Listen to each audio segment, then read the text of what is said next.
आप सभी भाई बहनों का आध्यात्मिक ज्ञानात्मक चैनल की संध्या बेला ज्ञान कक्षा में एक बार फिर स्वागत है। आज की चर्चा का विषय है शास्त्र एक क्रमबद्ध ज्ञान। देखिए, कुछ दिन पहले हमारी एक वीडियो प्रसारित हुई थी, पहली फेल 10वीं पास। तो उसी से ही संबंधित किसी भाई बहन का कोई प्रश्न आया था, क्योंकि आज कलयुग में कुछ ऐसी ही स्थितियां देखने को मिल रही हैं। तो उस पहली फेल 10वीं पास में कुछ हमने ऐसी ही स्थितियों के कुछ उदाहरण रखते हुए कुछ उस पर चर्चा की थी। क्योंकि देखिए, जिस समय विशेष पे मैं कोई चर्चा करता हूँ, उस चर्चा में मैंने किन किन बिंदुओं को मुख्य रूप से उजागर किया था, ये मुझे बाद में तो इतना ध्यान नहीं रहता। क्योंकि जिस स्थिति विशेष में हम वीडियो का नाम रखते हैं, तो उस रखे गए नाम के अनुसार ही हम अपनी चर्चा को आगे बढ़ाते हैं। और चर्चाएं देखिए, चाहे संध्या बेला ज्ञान कक्षा की हो, चाहे ब्रह्म मुहूर्त उपदेश ज्ञान कक्षा की हो, ये सभी बातें देखिए प्रत्यक्ष रूप से अप्रत्यक्ष रूप से शास्त्रों की सैद्धांतिक बातों पे ही आधारित होती है। इसलिए आज आपने देखिए ये जो शब्द लिया है, शास्त्र को लिया है। हालांकि देखिए, तकरीबन ये जो भौतिक जगत में भी जो शिक्षा की अलग अलग स्थितियां हैं, अब क्योंकि मैंने भी देखिए जो एक बीए ऑनर्स की थी, वो अर्थशास्त्र में की थी। तो अर्थ के साथ भी देखिए शास्त्र जुड़ा हुआ है, जिसको इकोनॉमिक्स कहते हैं। तो शास्त्र का मतलब होता है कि एक क्रमबद्ध ज्ञान, जिसमें एक आपका हमारा एक मार्गदर्शन किया जाता है कि बहुत ही, जैसे कहते हैं ना, स्टेप बाय स्टेप। जैसे हम सीढ़ियाँ चढ़ते हैं, तो सीढ़ियाँ कैसे चढ़ते हैं? अब कोई पहली मंजिल पे रहता है, कोई दूसरी मंजिल पे रहता है, तो वो सीढ़ियाँ 1 2 3 चढ़ते हैं। ठीक इसी तरह ज्ञान की भी ऐसे ही स्थिति है। देखिए, आपका हमारे जीवन में जब हम नर्सरी कक्षा में दाखिला लेते हैं, तब आपको हमें देखिए 1 से 10 की गिनती करने में ही पूरा साल लग जाता है। ये एक व्यवहारिक स्थिति है। और यही स्थितियां देखिए शास्त्रों में बहुत ही क्रमबद्ध तरीके से आपका हमारे मार्गदर्शन के लिए कही गई। ये शास्त्र देखिए कोई मनुष्य से नीचे की जो 80 लाख प्रकार की जोनियां हैं, उनके लिए नहीं कही गई। अब वो तो देखिए पहले मनुष्य जोनी में थे, उन्होंने शास्त्रों के अनुसार अपनी दिनचर्या रखी नहीं थी, जिसके फलस्वरूप उन्होंने प्रकृति के भोगों को ही अमर्यादित ढंग से भोगा। और उन विषयों को अमर्यादित ढंग से भोगते भोगते पाप कर्म अधिक कर दिए थे। शास्त्रों के विरुद्ध अपनी दिनचर्या रखने के कारण उन्होंने पाप कर्म अधिक किए थे, जिसके फलस्वरूप उनका कर्माशय बिगड़ गया। कर्माशय बिगड़ने पे फिर जो देखिए, स्थूल शरीर तो एक आयु लेके आया। अब मेरी भी आयु निश्चित है, आपकी भी आयु निश्चित है, हम सब की एक निश्चित सांसें हैं। वो सांसों का जो एक समय सीमा है, उसी को ही आयु कहते हैं। अब ये सांस तेज भी चल सकती है, सामान्य भी, और धीरे धीरे भी। अब योग की स्थितियों में तो हम अपनी सांस को थोड़ी और कमजोर कर देते हैं, ताकि आपका हमारा अधिक लंबा जीवन हो। और जो लोग राजसी और तामसी पदार्थों का अधिक सेवन करते हैं, उनकी आयु घट जाती है। अब राजसी मनुष्यों को तो देखिए स्थूल शरीर के स्तर पर ही कितने रोग आने शुरू हो जाते हैं। अब रोग आने से आपकी हमारी आयु घटती है। और आज तामसी मनुष्य तो देखिए नशे के पदार्थ लेता है, शराब, सिगरेट, गुटखा, तंबाकू, जिस पर देखिए एक वैधानिक चेतावनी भी दी गई होती है, ये आपके स्वास्थ्य के लिए हानिकारक है। अब स्वास्थ्य बिगड़ेगा तो आपकी हमारी सांस तेज ही चलेगी, तेज सांस चलेगी तो हम इस मिले हुए जीवन को जल्दी अलविदा कह देते हैं। यानी कि आपका हमारा जो मिला हुआ जीवन है, जिसमें आपको हमें सत्वगुण बढ़ाना था, अब हमने देखिए रजोगुण तो मर्यादा में नहीं रखा और तमोगुण का और संग कर लिया, जिसके फलस्वरूप आपका हमारा कर्माशय बिगड़ जाता है। यही आपका हमारा कर्माशय नहीं बिगड़े और आपकी हमारी उन्नति हो, इसी के लिए देखिए शास्त्रों में इन सभी स्थितियों पर एक व्यवहारिक चर्चा की गई है। शास्त्रों में ऐसी कोई बात नहीं कही गई जो व्यवहार में आपके हमारे जीवन में संभव नहीं हो। अक्सर कुछ भाई बहन ऐसे भी तंज कसते हैं कि ये बातें तो एक सतयुग में ही संभव थी। ऐसा नहीं है। देखिए, सतयुग हो, चाहे त्रेता युग हो, चाहे द्वापर युग हो, चाहे कल युग ही हो, इन सभी युगों में देखिए एक धर्म की स्थितियां तो अलग अलग होती हैं। देखिए, सतयुग में धर्म पूर्ण स्थिति में होता है, फिर धीरे धीरे उसमें ह्रास्य होता है, क्योंकि धर्म के 4 चरण कहे गए, सत्य, तप, पवित्रता और दया। अब कलयुग में इन सभी स्थितियों पर आप जानते ही हो, इसलिए तो देखिए हम प्रतिदिन सुबह शाम इन वीडियो के सारे कुछ ज्ञान देने की स्थितियां बनाते हैं, ताकि मेरा स्वयं का ज्ञान भी एक उसको जंग नहीं लगे, यानी कि मेरे अपनी स्वयं की स्थिति भी इस संसार की गतिविधियों में डूबे नहीं। और आप भाई बहनों के जीवन में भी देखिए एक कर्म से सुधार आए। सुधार आने का मतलब हमारे कर्मों में भी सुधार आए और परमात्मा से आपकी हमारी प्रीति जगे। यही उद्देश्य देखिए एक शास्त्र का होता है। शास्त्र का मतलब ही ये है जो आपके हमारे जीवन को अनुशासित करता है, व्यवस्थित करता है। जैसे अध्यापक देखिए आपके हमारे पूरे साल में जो एक भौतिक शिक्षा देते हैं, वो भी आपके हमारे जीवन में एक भौतिक गतिविधियों को एक व्यवस्थित करते हैं, ताकि हम ये जो 4 पुरुषार्थ हैं, धर्म, अर्थ, काम, मोक्ष। अब देखिए धर्म का अभिप्राय अर्थ और काम की ये जो एक मर्यादाएं हैं, ताकि हम दूसरों मनुष्यों के लिए ही नहीं, अन्य प्रकृति के जीवों के लिए भी कोई दुखद स्थितियां उत्पन्न नहीं करें। क्योंकि शास्त्रों में तो देखो स्पष्ट शब्दों में कहा गया कि ये करो, ये मत करो। अब मनुष्य उसको यदि पढ़ता नहीं है, महत्व नहीं देता, तो फिर देखिए उसका फेल होना निश्चित है। फेल होने का अभिप्राय देखिए मनुष्य जो नहीं में तो आपकी हमारी स्वतंत्रता छीनी नहीं जा सकती। देखिए राज्य सरकारों द्वारा, केंद्र सरकार द्वारा आपके ऊपर हमारे कुछ कायदे कानून लागू होते हैं, उन कायदे कानूनों का भी देखिए पालन करना अनिवार्य होता है। लेकिन शास्त्रों में जो जो स्थितियां समझाई गई हैं वो आपके हमारे एक परम स्थितियां हैं। अब शास्त्रों में तो देखिए मांसाहार भोजन खाने की कहीं कोई अनुमति दे नहीं गई, मना किया गया, घोर जघन्य पाप है। जबकि सरकारों द्वारा तो इस पर किसी भी प्रकार का कोई प्रतिबंध नहीं है। अब सरकारों के अनुसार यदि आप चलोगे तो आपका मर्द देखिए भले ही यहाँ कोई अपराध ना भी बनता हो, लेकिन शास्त्रों के अनुसार आपके हमारी जो कार्य शरीर में जो स्थितियां कर्माशय की बिगड़ती हैं, आपके हमारे संस्कार बिगड़ते हैं, वो आपके हमारे पाप कर्मों का ही कर्माशय बढ़ाते हैं। मरने के बाद की जो अधोगति की स्थितियां हैं, ये जो 80 लाख प्रकार की जोनियां हैं, देखिए 20 लाख तरह की तो वनस्पति जोनी है, जिसमें पेड़ पौधे ये सभी आ जाते हैं। आपके हमारे घरों में जितने भी गमले हैं, ये सभी स्थितियां आ जाती हैं। और कभी कभी आप देखते हो ना घर पे कुछ सब्जियां होती हैं, उन सब्जियों में भी देखिए जब किसी चीज में कोई वृद्धि होने लगती है, अब किसी घर में प्याज पड़ा, उस प्याज में जब रखे रखे कुछ उसमें वृद्धि होने लगती है, एक हरी सी एक डंडी आने लगती है। देखिए इन बातों का कहीं भी प्रत्यक्ष रूप से शास्त्रों में कोई वर्णन नहीं है, लेकिन मेरा अपना एक व्यक्तिगत मानना है। देखिए माया तो जड़ है, आत्मा चेतन है, परमात्मा परम चेतन। अब परम चेतन सत्ता को हो समझना ही मनुष्य जीवन में, आपके हमारे जीवन में शास्त्रों का एक उद्देश्य है, क्योंकि परमात्मा एक अनंत स्वरूप सत्ता है, जबकि हम और आप देखिए अनंत स्वरूप सत्ता तकनीकी रूप से तो है ही नहीं। हम मोक्ष काल में भी भले ही एक लंबे काल के लिए अरबों वर्षों का होता है, उसमें हम आनंदमय स्थिति यानी कि परमात्मा के बराबर ही आपको में आनंद मिलता है। और आनंद का अभिप्राय क्या है, जिसमें लेश व मात्र भी एक दुख की स्थिति नहीं होती। आनंद का देखिए कोई पर्यायवाची शब्द नहीं है, वो कोई द्वैत की स्थिति नहीं, वो एक अद्वैत की स्थिति। जबकि संसार में रसगुल्ला सुख देता है, लेकिन दूसरा रसगुल्ला कम सुख देता है, तीसरा चौथा उतना भी नहीं देता, और चौथा पांचवा आपको भी दुखी करता, हम छोड़ देते। यानी कि माया के जितने भी सुख हैं, और हमने एक बार वीडियो बनाया था ना 1/100, यानी परमात्मा का आनंद पूर्ण परम सुख 100% जिसको हम कहते हैं।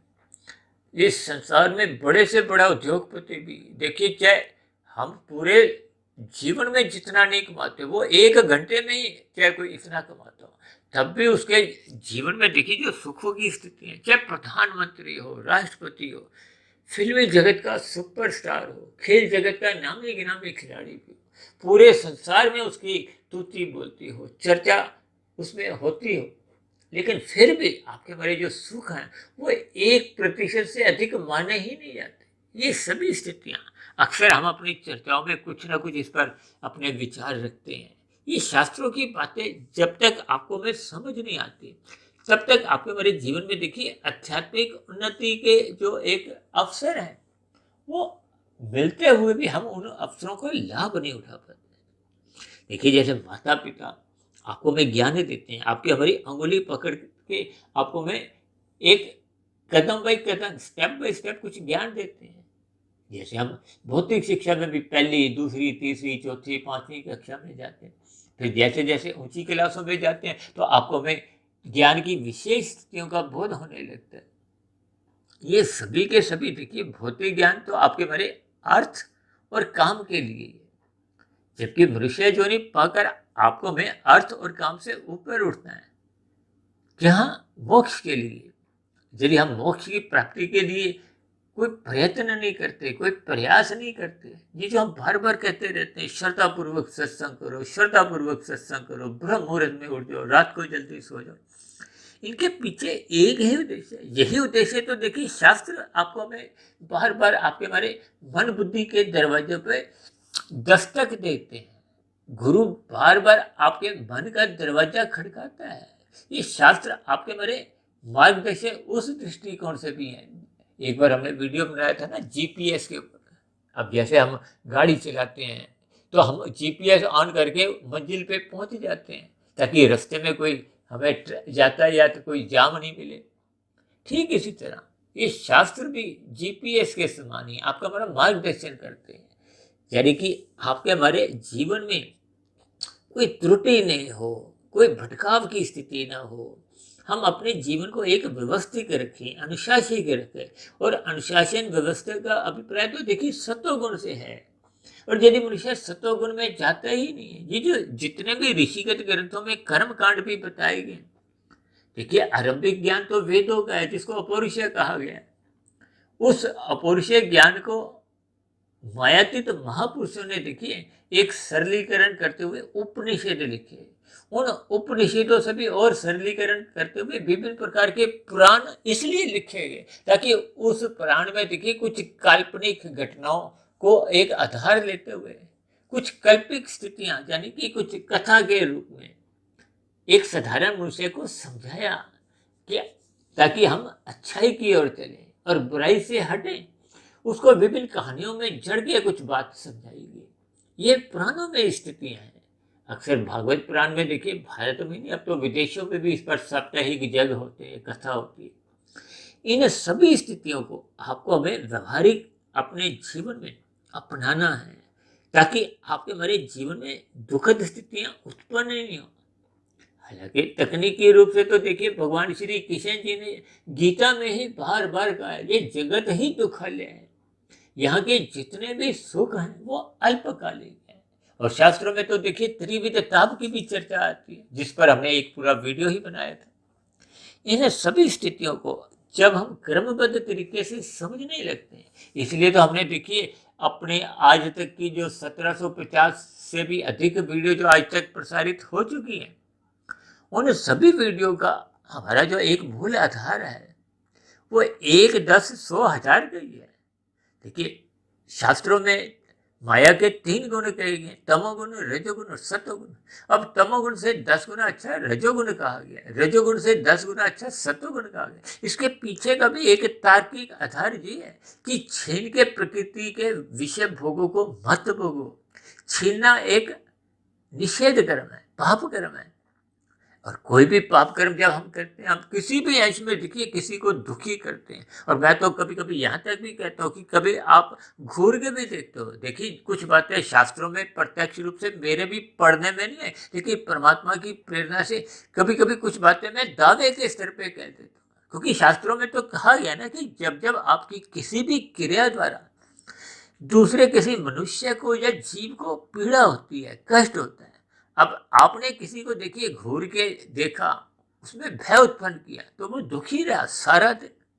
अब ऐसी स्थिति में आपका हमारा पाप कर्मों का कर्मशय बहुत गहरे तल पे बढ़ जाता है।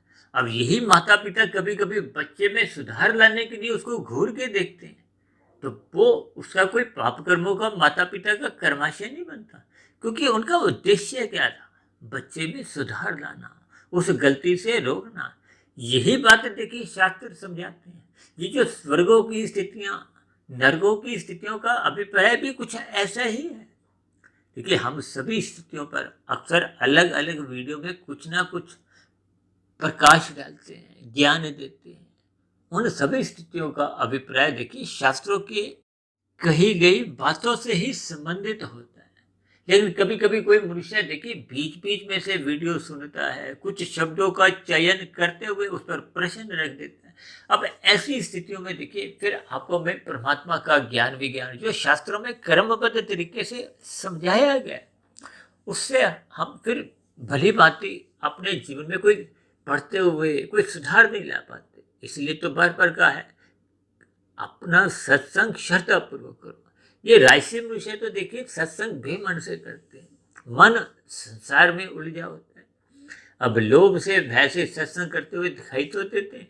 अब जब श्रद्धा पूर्वक सत्संग ही नहीं किया तो फिर उस पर मनन चिंतन की स्थितियां उत्पन्न नहीं होती।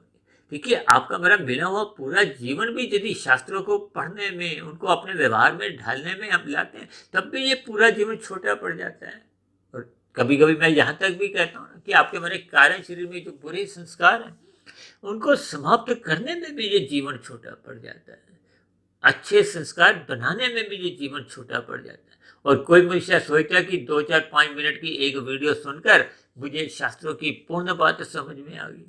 अब परमात्मा की प्रेरणा से तो देखिए मैं लगभग पिछले 25 एक वर्षों से 1-1.5-2 बजे तक उठ जाता हूँ और शास्त्रों को पर खूब शोध करते हुए लगभग 1750 से अधिक वीडियो हमने बना भी दी है। लेकिन फिर भी हम अपने आप को अपूर्ण ही समझते हैं। स्वयं ब्रह्मा जी ने भी परमात्मा के ज्ञान की स्थितियां समझाते हुए नेति नेति कहते हुए बात रखी थी। तो हम तो देखिए मायाबद्ध हैं, जबकि मायातीत महापुरुष तो देखिए पूर्ण रूप से एक अज्ञानता की स्थितियों से निकल चुके होते हैं, तभी तो वो मायातीत कहलाते हैं। माया का विपरीत 3 गुणों की स्थिति है। अब 3 गुणों में ही तमोगुण से अच्छा रजोगुण है, इसलिए तो हम तमोगुण को 1, रजोगुण को 10 कहते हैं और सतोगुण को 100 कहते हैं। क्योंकि तमोगुण में हम छीन कर काम करते हैं, भोग करते हैं, और रजोगुण में हम मेहनत करते हैं, अपना पुरुषार्थ करते हैं धर्मानुसार, भले ही दूसरों को सुख दुख नहीं देते। और सतोगुण में हम और अच्छी स्थिति में होते हैं, मेहनत करके धर्मानुसार कमाते हैं, फिर दूसरों को खिलाते हैं, फिर स्वयं भी खाते हैं, यानी कि सकामता बनी होती है। इसीलिए सतोगुण को 100 से जोड़ा गया। और जब हम प्रकृति के भोगों से आपका हमारा वैराग्य हो जाता है कि ये माया तो दुख में ही है, परमात्मा का एक स्थिति का आपको हमें बोध होने लगता है, तो फिर हम आध्यात्मिक मार्ग पर चलते हुए कर्म फल से बाहर आ जाते हैं। फल की इच्छा रहती नहीं, तो फिर वो योग की स्थिति बन जाती है, यानी कि हम परमात्मा से जुड़ना चाहते हैं। ये योग का अभिप्राय आत्मा परमात्मा की सम्मुखता से है। ये कर्म योग, फिर ज्ञान योग, फिर भक्ति योग, ये सभी स्थितियां आपको हमें मायातीत की ओर ले जाती हैं, मोक्ष की ओर ले जाती हैं, परमात्मा की ओर ले जाती हैं। और जन्म मरण के बंधन से जिसको दुखालय कहा गया, उसकी आपको हमें एक मुक्त करती है। इसीलिए तो कहते हैं तमोगुण रजोगुण तो बंधनदायक गुण है और सतोगुण मुक्तिदायक है। इन सभी स्थितियों को हम जितना जितना क्रमबद्ध तरीके से समझ जाएंगे, फिर उतना उतना ज्ञान आपके बड़े कारण शरीर में उतरने लगता है, टिकने लगता है। और कारण शरीर जैसे जैसे शुद्ध हो जाता है, फिर वैसे वैसे आत्मा पे जो एक मूल ज्ञान की स्थिति है वो लौटने लगती है। और कारण शरीर में ही अगर बुराइयां अधिक हैं तो आपकी हमारी आत्मा का प्रकाश लगभग समाप्त होने लगता है। समाप्त होने का मतलब देखिए आवरण की स्थिति से। आत्मा कभी समाप्त नहीं होती, उसका ज्ञान समाप्त नहीं होता। और जो हम बार बार ज्ञान की चर्चाएं करते हैं, ये ज्ञान आपके बिस्तर भी पहले से ही है। ये शास्त्र भी जितनी भी बातें समझाते हैं, ये भी ज्ञान आपको हमें पहले से ही है। लेकिन इस ज्ञान को हमने धूमिल कर दी है। धूमिल के साथ साथ कुछ स्थितियां कभी कभी हम तमोगुण में ऐसे बना लेते हैं कि वो ज्ञान ही पूर्ण रूप से आवृत हो जाता है। जैसे सूर्य के प्रकाश के आगे हल्के बादल आते हैं तो कुछ प्रकाश धुंधला पड़ जाता है। जब बहुत ही काले बादल हो जाते हैं तो फिर प्रकाश दिखते ही नहीं। यही अज्ञानता की तमोगुण की स्थिति है। तो इन सभी स्थितियों पर आपको मैं चिंतन करते हुए अपने मिले हुए जीवन के अवसर का लाभ उठाते हुए शास्त्रों को क्रमबद्ध तरीके से पढ़ना होगा, सुनना होगा, उस पर अपने व्यवहार में, अपनी दिनचर्या में, अपने जीवन को व्यवस्थित, संतुलित, अनुशासित करना होगा, ताकि आपका हमारा ये जो रजोगुण की स्थितियां दिन में जो संसारी आकर्षण 5 विषय भोगों के आपको मैं आकर्षित करती हैं, उन आकर्षणों से मनुष्य बच जाए। बस इतनी ही स्थितियां यदि मनुष्य को अपने जीवन में समझ में आ जाती तो फिर वो अपने जीवन को व्यवस्थित कर देता है। वो पाप कर्म तो अपने जीवन में बिल्कुल ही, जिसको कहते हैं ना, एक कांटा लगा देता है। बिल्कुल एक भी स्थिति में वो अपने जीवन में पाप कर्म नहीं करता, राशि स्थितियों में कर्म करता है। जब फिर परोपकार के कार्य करता है और जब उसका लक्ष्य ही परमात्मा को पाने का बन जाता है तो फिर उसकी योग भी साधा, निष्काम भाव से उसके कर्म होते हैं। ये सभी स्थितियां शास्त्रों में बहुत ही कर्मबद्ध तरीके से समझाई गई हैं। इसलिए आज हमने वीडियो का नाम ही देखिए, शास्त्र एक कर्मबद्ध ज्ञान से लिखा है, और बिल्कुल इसको हमने सफ़ेद रंग से जोड़ा है ताकि आपके हमारे जीवन में भी सकारात्मक परिवर्तन आए। उस दिशा की ओर हम जितनी आध्यात्मिक उन्नति कर लेते हैं वो सुरक्षित बनी रहती है। एक तो हम मरने के बाद अधोगति की स्थितियों से भी बच जाते हैं। पुनः आपको में मनुष्य योनि का जन्म मिलता है, संस्कारी माता पिता मिलते हैं, और गुरुजनों का सहज ही, शास्त्र के रूप में कहो या गुरुजनों का संग के रूप में, वो सहज ही आपकी हमारी की गई आध्यात्मिक उन्नति आपको में लुटा दी जाती है।